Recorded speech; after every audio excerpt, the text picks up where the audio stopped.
ಮೈಸೂರಿನ ಕುವೆಂಪು ನಗರದಲ್ಲಿ ಸಿಎಂ ಸಿದ್ದರಾಮಯ್ಯ ನೂತನ ಮನೆ ನಿರ್ಮಿಸ್ತಾ ಇದ್ದಾರೆ. ರಸ್ತೆ ಬದಿ ವ್ಯಾಪಾರಿಗಳಿಗೆ ಸಂಕಷ್ಟ ಶುರುವಾಗಿದೆ. ತಕ್ಷಣವೇ 30ಕ್ಕೂ ಹೆಚ್ಚು ಅಂಗಡಿಗಳನ್ನು ತೆರವು ಮಾಡುವಂತೆ ರಸ್ತೆ ಬದಿ ವ್ಯಾಪಾರಸ್ಥರಿಗೆ ಪಾಲಿಕೆ ಹಾಗೂ ಪೊಲೀಸರು ನೋಟಿಸ್ ನೀಡಿದ್ದಾರೆ. ರಸ್ತೆ ಬದಿ ವ್ಯಾಪಾರ ಮಾಡದಂತೆ ನಾಮಫಲಕವನ್ನ ಹಾಕಲಾಗಿದೆ. ಪಾಲಿಕೆ ಅಧಿಕಾರಿಗಳ ನಡೆಗೆ ವ್ಯಾಪಾರಸ್ಥರು ಆಕ್ರೋಶ ವ್ಯಕ್ತಪಡಿಸಿದ್ದಾರೆ. 25 ವರ್ಷಗಳಿಂದ ಇಲ್ಲೇ ವ್ಯಾಪಾರ ಮಾಡ್ತಿದ್ದೇವೆ, ಏಕಾಏಕಿ ಬೇರೆ ಕಡೆ ಹೋಗಿ ಅಂದ್ರೆ ಹೇಗೆ ಅಂತ ವ್ಯಾಪಾರಸ್ಥರು ಪ್ರಶ್ನಿಸಿದ್ದಾರೆ. ಸಿದ್ದರಾಮಯ್ಯರನ್ನ ಓಲೈಕೆ ಮಾಡೋದಕ್ಕೆ ಅಧಿಕಾರಿಗಳು ಈ ರೀತಿ ನೋಟಿಸ್ ಕೊಟ್ಟಿದ್ದಾರೆ ಎಂದು ಗಂಭೀರ ಆರೋಪ ಮಾಡಲಾಗಿದೆ.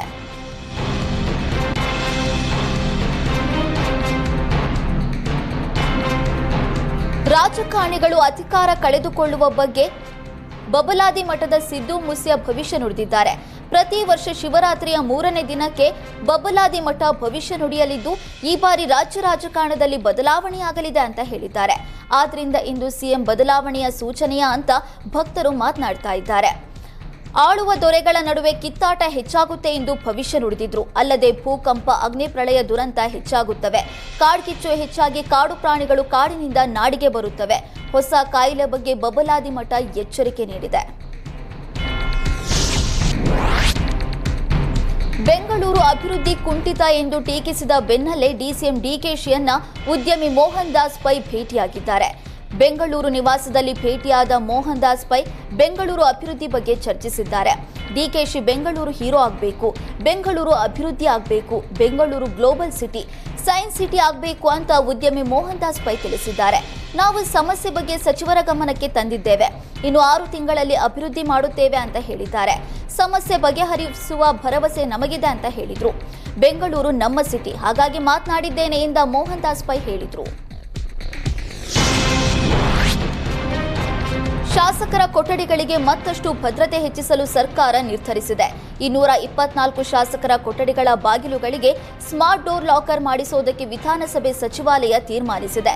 ಬರೋಬ್ಬರಿ 2,99,47,500 ರೂಪಾಯಿ ವೆಚ್ಚ ಮಾಡೋದಕ್ಕೆ ತೀರ್ಮಾನಿಸಲಾಗಿದೆ. ಆಸ್ಕಿನ್ ಆಟೋಮೇಷನ್ ಪ್ರೈವೇಟ್ ಲಿಮಿಟೆಡ್ನಿಂದ ಲಾಕ್ ಖರೀದಿ ಮಾಡಲಾಗಿದ್ದು, ಒಂದು ಸ್ಮಾರ್ಟ್ ಡೋರ್ ಲಾಕ್ಗೆ 35,000 ರೂಪಾಯಿ ವೆಚ್ಚವಾಗಲಿದೆ. ಇದೀಗ ಮಾರುಕಟ್ಟೆ ದರಕ್ಕಿಂತ ಹೆಚ್ಚಿನ ಮೊತ್ತ ನೀಡುತ್ತಿದ್ದಾರೆ ಎಂಬ ಅನುಮಾನ ಹುಟ್ಟುಹಾಕಿದೆ. ಶಾಸಕರ ಭವನದ ಕೊಠಡಿಗಳ ಭದ್ರತೆಯ ದೃಷ್ಟಿಯಿಂದ ಸ್ಮಾರ್ಟ್ ಲಾಕ್ ಮಾಡಲಾಗ್ತಾ ಇದೆ ಎಂದು ಸರ್ಕಾರ ತಿಳಿಸಿದೆ. ಆದರೆ ಇಷ್ಟೊಂದು ದುಬಾರಿ ಲಾಕ್ಗಳ ಅಗತ್ಯ ಇದೆಯಾ ಅಂತ ಸಾರ್ವಜನಿಕರು ಪ್ರಶ್ನಿಸ್ತಾ ಇದ್ದಾರೆ.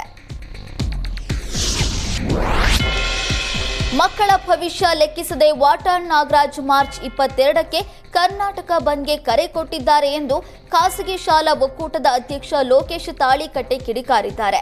ಮಾರ್ಚ್ 22ರಂದೇ 5ನೇ ತರಗತಿ, 6, 7 ಮತ್ತು 8ನೇ ತರಗತಿಗೆ ಮೌಲ್ಯಾಂಕನ ಪರೀಕ್ಷೆ ನಡೆಯುತ್ತೆ. ಪರೀಕ್ಷೆ ದಿನವೇ ಕರ್ನಾಟಕ ಬಂದ್ಗೆ ಕನ್ನಡ ಪರ ಸಂಘಟನೆಗಳು ಕರೆ ಕೊಟ್ಟಿವೆ.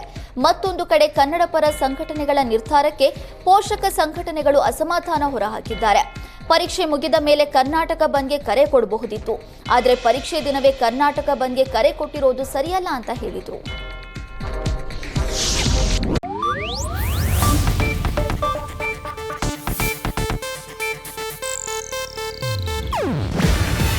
ಇದು ಏಷ್ಯಾನೆಟ್ ನ್ಯೂಸ್ ನೆಟ್ವರ್ಕ್ ಪ್ರಸ್ತುತಿ. ನೀವು ನೋಡ್ತಿದ್ದೀರಾ ಏಷ್ಯಾನೆಟ್ ಸುವರ್ಣ ನ್ಯೂಸ್.